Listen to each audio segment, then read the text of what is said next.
విజయవాడ, అమరావతిలో అద్భుతమైన 3 BHK 4 BHK apartments gated కమ్యూనిటీలో సంక్రాంతి స్పెషల్ ఆఫర్ కోసం కింద డిస్క్రిప్షన్ ఉన్న కాంటాక్ట్ నెంబర్కి వాట్సాప్ కాల్ చేయండి.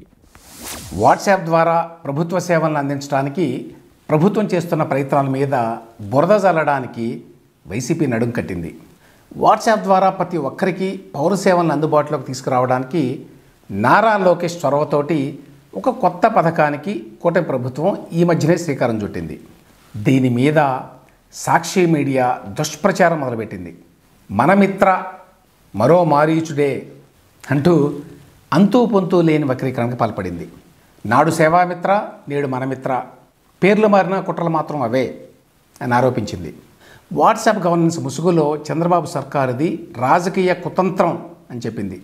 ఆధార్ నంబర్తో కుటుంబ వివరాలు మొత్తం బహిర్గతం అవుతాయట. ప్రత్యర్థి పార్టీ సానుభూతి పరుల ఓట్లు తొలగిస్తారట. ఎన్నికల్లో అక్రమాలే లక్ష్యంగా మనమిత్రం తీసుకొచ్చారట. 2019 ఎన్నికల ముందు కూడా టీడీపీ ఇదే రకంగా కుట్రలు పన్నిందని, టీడీపీ సేవామిత్ర యాప్ ద్వారా డేటా చోరీ చేసిందని పాత అబద్ధాలను కూడా సాక్షి మీడియా మరొక్కసారి వల్లించింది. వైసీపీ ప్రత్యేకత ఏంటంటే తాము ఎలాంటి అక్రమాలకి అడ్డగోలు పనులకి పాల్పడతారో వాటిని ఎదుటి వాళ్ళకి ఆపాదించటం. నిజానికి 2024 ఎన్నికల్లో గెలవడానికి వైఎస్ఆర్సీపీ చేయని ప్రయత్నం లేదు. ఇందుకోసం అధికారాన్ని, వ్యక్తుల ప్రైవేటు సమాచారాన్ని, వాలంటీర్ వ్యవస్థని ఎట్లా వాడుకుందో ఆధారాలతో సహా ఈ మధ్యనే బయటపడింది.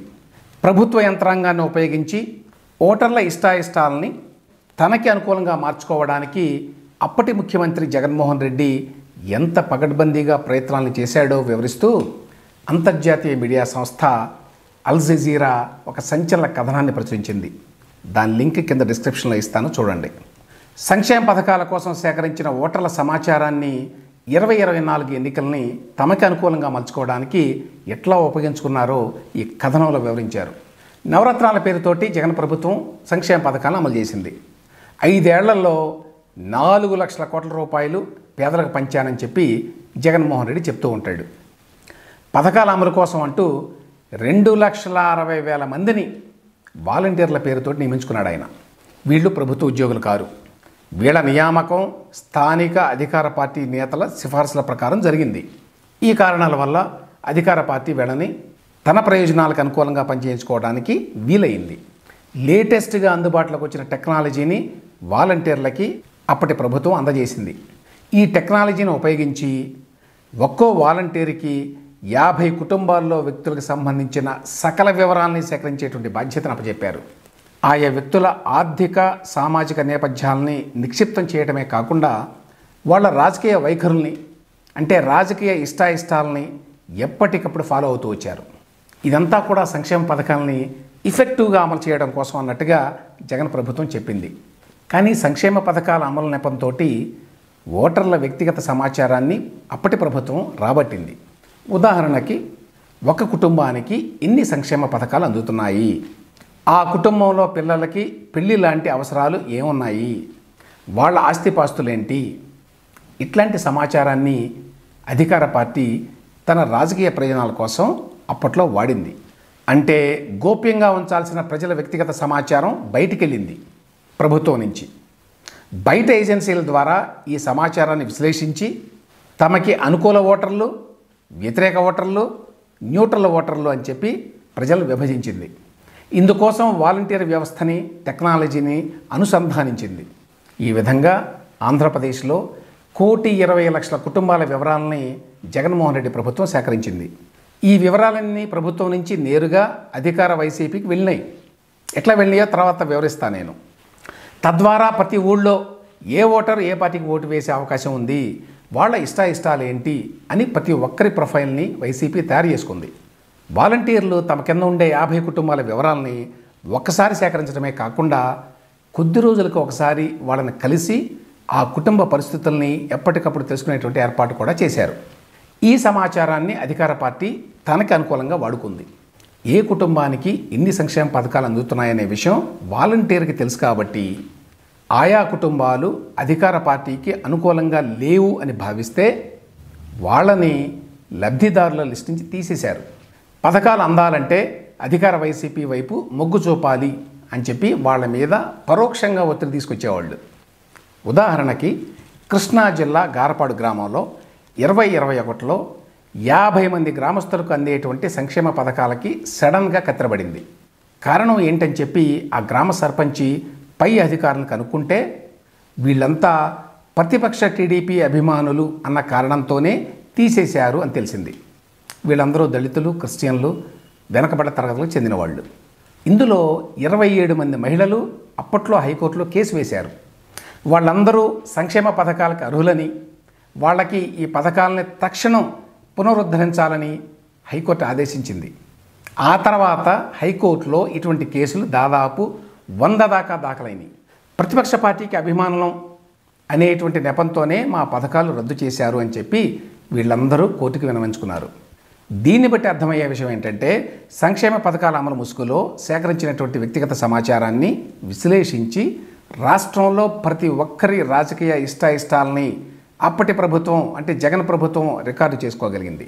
ఇలా చేయటం చట్టవిరుద్ధం. అయితే మన దేశంలో డేటా ప్రైవసీ చట్టాలు లేకపోవడం వల్ల ప్రభుత్వాలు ఇట్లా వ్యక్తుల సమాచార గోప్యతని ఉల్లంఘిస్తున్నాయి. ప్రభుత్వం సేకరించిన ప్రజల సమాచారం వైసీపీకి ఎట్లా వెళ్ళింది? ప్రభుత్వం ద్వారా సేకరించిన సమాచారాన్ని తమకి అనుకూలంగా విశ్లేషించుకోవడానికి అప్పటి అధికార వైసీపీ ప్రణాళికాబద్ధంగా వ్యవహరించింది. ఇందుకోసం ఫీల్డ్ ఆపరేటింగ్ ఏజెన్సీ అని ఒక సంస్థని రంగంలోకి దించారు. రామ్ ఇన్ఫో అనే పేరుతో ఉన్న ఈ సంస్థ అధికార పార్టీకి సన్నిహితంగా ఉండేది. వాలంటీర్ల పనితీరుని పర్యవేక్షించేటువంటి నెపంతో వాళ్ళు సేకరించిన సమాచారాన్ని విశ్లేషించే సాకుతోటి ఈ ఏజెన్సీకి 120 కోట్ల రూపాయలు ఇచ్చి మరీ కట్టబెట్టారు. ఈ ఏజెన్సీ ఉద్యోగుల్లో ఎక్కువ మంది వైసీపీకి ఎన్నికల వ్యూహకర్తగా ఉన్నటువంటి ఐపాక్లో అంతకుముందు పనిచేసిన వాళ్లే. అంటే వైసీపీ కోసం అప్పటికే ప్రైవేటుగా పనిచేస్తున్న వాళ్ళని ప్రభుత్వ డబ్బుతోటి అధికారికంగా పనిచేయించుకున్నారన్నమాట. వాలంటీర్లు ఐపాక్ ద్వారా ఫీల్డ్ ఆపరేటింగ్ ఏజెన్సీ పేరుతోటి పనిచేస్తున్న వాళ్ళు స్థానిక వైసీపీ నాయకులు కలిసికట్టుగా ప్రణాళికాబద్ధంగా చట్టవిరుద్ధంగా. అయితే వీళ్ళకి చివరిలో చిన్న ఇబ్బంది వచ్చింది. సిటిజన్స్ ఫర్ డెమోక్రసీ లాంటి సంస్థలు ఎన్నికల కమిషన్కి ఫిర్యాదు చేయడంతో వాలంటీర్లని ఎన్నికల విధుల నుంచి తప్పించారు. అయినా ఓటర్లను ప్రభావితం చేయడానికి వీళ్ళని అనధికారికంగా అధికార వైసీపీ ఉపయోగించుకుంది. ప్రభుత్వం తరఫున ఓటర్ల వ్యక్తిగత సమాచారాన్ని ఇట్లా సేకరించి వాటిని అధికార పార్టీకి అందజేసి సంక్షేమ పథకాలని తాయిలంగా చూపించి ఎన్నికల్లో గెలవడానికి ఇంత పెద్ద ఎత్తున మరే రాష్ట్రంలో ప్రయత్నం జరగలేదు అని చెప్పి అల్ జజీరాలో కుమార్ సంభవ్ అనే జర్నలిస్టు ఈ పరిశోధనాత్మక వ్యాసం రాశారు. విశేషం ఏంటంటే ఇన్ని దుర్మార్గాలకు పాల్పడ్డా చివరికి వైసీపీ 2024 ఎన్నికల్లో ఘోరంగా ఓడిపోయింది. ప్రజా తీర్పుని వక్రీకరించాలని ఎంత ప్రయత్నించినా అది సాధ్యం కాకపోవడం మన ప్రజాస్వామ్య పరిణితికి పటిష్టతకి నిదర్శనం. గమ్మత్ ఏంటంటే టీడీపీ అధికారంలో ఉన్నప్పుడు ప్రభుత్వం దగ్గర ఉన్న డేటాని చౌర్యం చేసింది అని 2019 ఎన్నికలకు ముందు అప్పుడు ప్రతిపక్షంగా ఉన్న వైసీపీ ఆరోపించింది. ఈ డేటా చౌర్యం పేరుతోటి 2019 ఎన్నికల్లో అప్పుడు అధికారంలో ఉన్న కేసీఆర్ సాయంతో టీడీపీ మీద బాగా బురజల్లారు. అధికారంలోకి వచ్చిన తర్వాత గత టీడీపీ ప్రభుత్వం మీద ఇంకా సరికొత్త ఆరోపణలు చేశారు వైసీపీ వాళ్ళు. చంద్రబాబు నాయుడు ప్రభుత్వం పెగాసిస్ స్పైవేర్ కొన్నది అని, దాన్ని ఉపయోగించి ప్రతిపక్ష నాయకుల ఫోన్లు ట్యాప్ చేసిందని ఆరోపణలు గుప్పించారు. ఆ తర్వాత వీళ్ళు ఈ అంశాలన్నింటినీ దర్యాప్తు చేసేటువంటి పేరుతోటి ఇంకా బురదజల్లడానికి ఒక సభా సంఘాన్ని వేశారు. గతంలో సభా సంఘం అంటే ప్రతిపక్ష సభ్యులు కూడా ఉండేవాళ్ళు. వైసీపీ స్టైల్ వేరు కదా. ఈ సభా సంఘంలో ఎప్పట్లాగే అందరూ వైసీపీ వాళ్ళే. చివరికి ఈ వైసీపీ సభా సంఘం తేల్చింది ఏమీ లేదు, జీరో. ఇప్పుడు మనమిత్ర పేరుతోటి వాట్సాప్ సర్వీసుల్ని ప్రభుత్వం తీసుకొస్తే మోకాలికి బోడిగుండికి లంకె పెట్టినట్టుగా వైసీపీ మీడియా అడ్డగోలు రాతలు రాస్తోంది.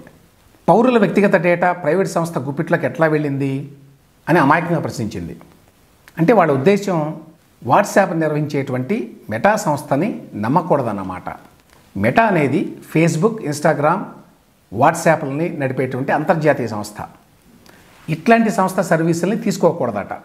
దిశ యాప్ లాగా తాడేపల్లిలో వైసీపీ దొడ్లో తయారు చేయించినటువంటి చిల్లర యాప్ ద్వారా ఈ సర్వీసుల్ని అందించాలన్నమాట. ప్రభుత్వ సర్వీసుల్ని ఒక యాప్ ద్వారా అందించాలంటే అది ఎంత సంక్లిష్టమో, దానికి ఏ స్థాయిలో టెక్నాలజీ కావాలో కూడా కనీస అవగాహన లేని బాధ్యత రాహిత్యం ఇది. ఈ ప్రభుత్వానికి నిజంగానే చిత్తశుద్ధి ఉంటే దిశ యాప్ తరహాలో సర్కారే స్వయంగా రూపొందించి ఎందుకు నిర్వహించడం లేదని చెప్పి వైసీపీ మీడియా వారు అతి తెలివితో ప్రశ్నించారు.